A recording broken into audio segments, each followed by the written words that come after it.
He had her laughing every night for 6 weeks straight. Weekend trips planned 2 months out. Inside jokes that only made sense to the two of them. Then something shifted. Not a fight, not a betrayal, just a slow, quiet temperature drop that he couldn't explain. And the harder he tried to warm things back up, the colder it felt. So he did what most guys do. He tried harder, more effort, more time, more of himself handed over freely. And every single day, the gap got wider. You already know this channel, Brutal Relationship, doesn't deal in comfortable lies. We go straight to the uncomfortable stuff, because that's where the actual answers live. Because what nobody told that guy, what nobody tells most men, is that the effort he thought was saving the connection was actually accelerating its collapse.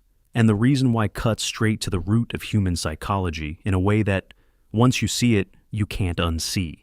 Every move you make in a relationship communicates two things at once: the surface message, the text, the call, the gesture, and the deeper signal underneath it. And it's the deeper signal she's actually responding to. When you send a follow-up message to a text she left unread, you're not just reaching out, you're telling her something about yourself without realizing it. You're saying your time has no real value, that your attention is infinite and unconditional, that she sits at the absolute center of your world, and you need her to confirm she's still there. That's not romance. From where she's standing, that's pressure. It's an emotional weight she didn't ask to carry.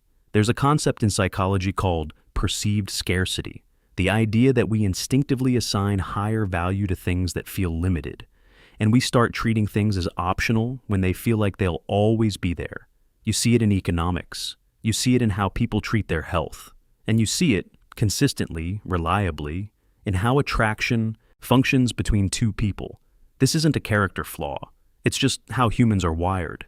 Now, pay attention to this part, because this is where most guys get the whole thing wrong. This principle isn't about manufacturing fake unavailability to run some kind of calculated move on her. That approach always collapses because it's built on a lie she'll eventually detect. The real shift, the one that actually changes the dynamic, comes from having a life that's genuinely full enough that you aren't orbiting around her response time. That authenticity is the difference between attraction and manipulation. What's the move? Stop treating her attention as a resource you need to survive. You had a life before she was in the picture.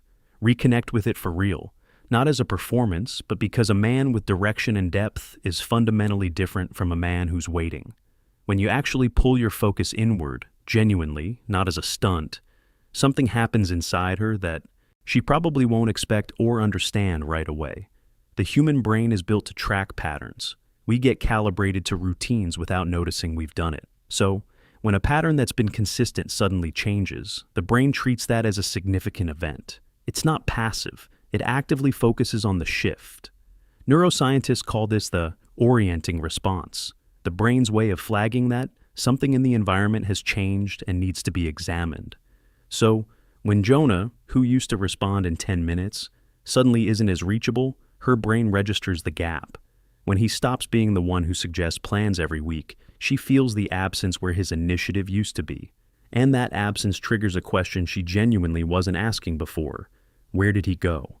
That question is the crack in the wall. Up to that point, she had the dynamic fully mapped. She knew where you stood, knew how available you were, knew you'd be there.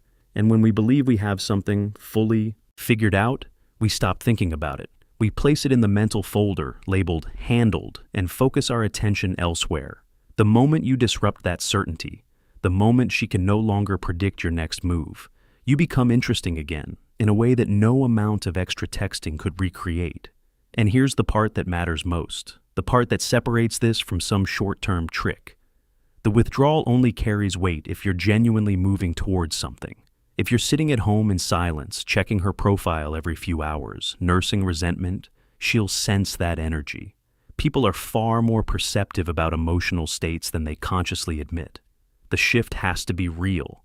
The life you build during that period has to be something you'd want, even if she never reached back out. What's the move? When you step back, fill that space with something that matters to you. A project that's been collecting dust, a fitness goal you keep postponing, time with, the people in your life who give energy instead of drain it. Not for the optics, for yourself. Because you deserve that, regardless of how any of this unfolds. Respect in relationships doesn't get transferred.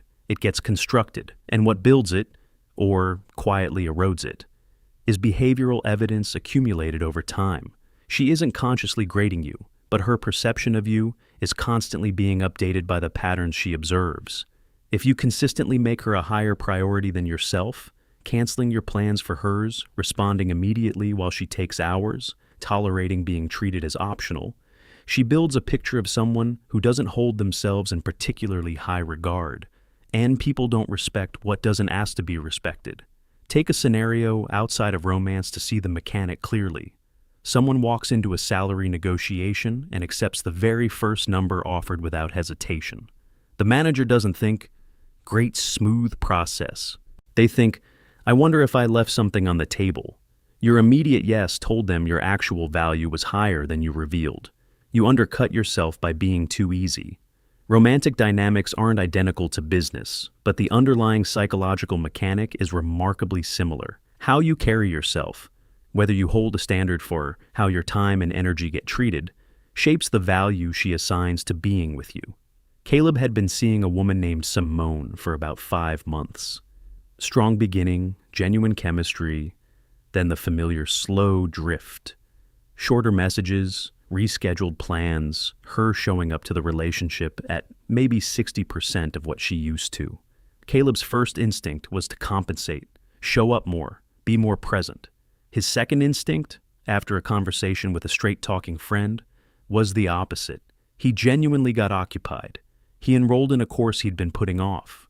He started showing up to the Saturday basketball games he'd been skipping for months. He stopped suggesting plans and focused on his own. 3 weeks later, Simone texted asking if he wanted to catch dinner that weekend. "I feel like I keep missing you." That wasn't luck, that was cause and effect. But notice the part that gets glossed over in stories like this. Caleb actually felt better during those 3 weeks. He hadn't abandoned himself for a dynamic that wasn't meeting him halfway. The version of him that resurfaced was sharper, more grounded, less anxious. And that quality, that settled, self-possessed energy, was exactly what had drawn Simone to him originally. What's the move? Audit where the imbalance lives. Are you investing more into this connection than you're investing in yourself? Are you consistently the one who reaches first, gives more, adjusts more? Small leans add up.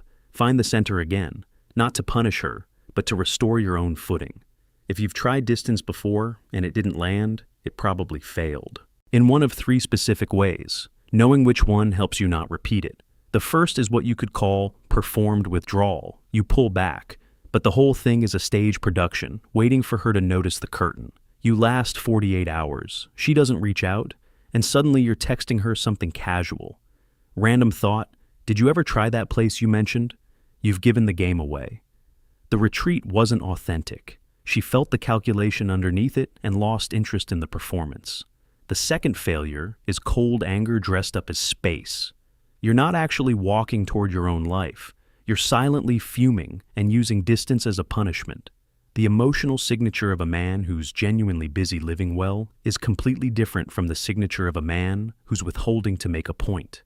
One radiates fullness, the other radiates need wrapped in pride. She can tell the difference, even if she can't articulate how. The third failure is the most subtle and the most common, over-explaining when she comes back. She reaches out after 10 days of quiet, and instead of responding naturally, you deliver a whole prepared statement about how you've been doing some reflection and prioritizing your energy. You've turned an organic, powerful shift into a formal announcement that you were executing a strategy. The mystery, which was the whole engine behind her curiosity, disappears in one paragraph. Sit with this for a moment. The entire force of walking away comes from what it communicates without a single word being said about it. The moment you narrate it out loud, you dissolve it. The version that actually works looks like this. You turn genuinely inward, you're present to your own life. When she reaches back out, you respond with warmth and no urgency, no explanation, no script. You're not cold, you're not staging anything, you're just full. And that fullness is its own kind of language. What's the move? Before you create distance, ask yourself honestly, Am I doing this from genuine self-direction or as a reaction to feeling rejected? Reactions broadcast need. Direction broadcasts value. One pulls her toward you. The other confirms exactly what she was already feeling. Say it works. She reaches out. The energy has shifted. She's bringing the attention and warmth that felt distant before. What happens next? Most men make a quiet but devastating mistake at this exact moment. They feel the relief and snap back, completely and immediately, to the same availability patterns that created the problem in the first place. The texts start coming in at the old frequency. The plans get filled back in. The investment floods back to where it was. And within a few weeks, the dynamic has quietly reset to the version she pulled away from. Absorb this. Her renewed interest isn't a green light to return to your old behavior. It's evidence that the new version of you, the one that showed up during the time you invested in yourself, is what she's responding to. If you dismantle that version the moment she comes back, you're erasing the very thing that worked. The habit you built during the time apart needs to continue. The gym stays, the project stays, the people you reinvested in stay present in your life. She doesn't step back into being the gravitational center your whole existence revolves around. She becomes something genuinely valuable in a life that was already running well before she re-entered it. That's not emotional distance. That's actually the foundation of something stable. Two people who each have their own direction, choosing to build something together because they want to, not because they're filling a void. Dominic learned this specific lesson the expensive way. He created real space, built a solid routine, felt grounded for the first time in months. And when the woman he'd been seeing came back more engaged, he handed all of it back within 2 weeks. Everything he'd rebuilt got quietly dismantled to make room for her again. 6 weeks after that, the same confusion, the same imbalance, the same distance.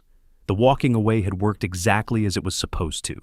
Staying away from the old patterns, that was the part nobody told him about. What's the move?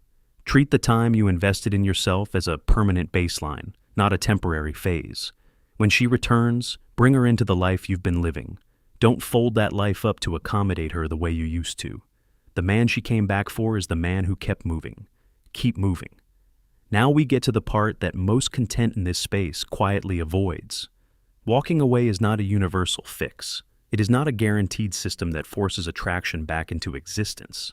If a woman has genuinely moved on, if the connection ran its course for real reasons, no amount of strategic silence is going to reverse that. And trying to engineer her back through psychological pressure isn't something you want to be doing anyway. That path leads somewhere hollow. What walking away actually does is strip the situation down to its truth. If there's real mutual connection that got buried underneath a dynamic that stopped working, creating space lets it come back up for air. Those feelings were there. They just got suffocated. But if the interest was never balanced to begin with, if she was tolerating rather than choosing, then your withdrawal will show you that clearly and quickly. And knowing that, even when it stings, is one of the most useful things you can receive. Understand this clearly. The actual objective here isn't to win someone back. It's to be someone who doesn't need to run strategies to keep people around. A man who respects his own time, holds a real standard for how he gets treated, and is genuinely invested in his own growth. That man doesn't need to calculate withdrawal. It happens naturally because his life has weight, and he knows it. That's the version of yourself this whole process is pointing toward. Not a tactic you deploy and then retire. A standard you live at consistently. Men who carry themselves that way don't spend much time worrying about whether someone's interest is fading. Their energy is self-evidently worth having. And the people who recognize that will show up and keep showing up. So, we come back to that guy from the beginning. 6 weeks of genuine connection, slowly going quiet. Trying to hold on by giving more, and watching the distance grow in direct proportion to his effort. The change he needs isn't a new text approach. It's not better timing or more interesting conversation topics. The shift is in the story he's carrying about himself. Right now that story says, I need her to show up so I can feel okay about who I am. That story makes every unanswered message feel like a verdict on his worth. And that weight comes through in everything. The frequency, the tone, the subtle desperation underneath. Casual words. The story he's capable of living says something completely different. I'm someone with real direction, a life that means something to me, and enough self-respect to stop pouring myself into a place that isn't meeting me. That story doesn't send the fourth message. It puts the phone down, laces up, gets back to the work that matters, and genuinely moves forward into the day. And on the other side of that, more often than not, something shifts in her. Not because silence is a weapon, not because absence is a strategy, but because a man who is genuinely present to his own life creates something people actually want to be near. That quality isn't manufactured. It grows from real choices made consistently over time. Walking away from what doesn't serve you isn't rejection of her. It's a return to yourself. And when you make that return for real, not as a move, but as a permanent recalibration, respect follows. Not just hers, yours first.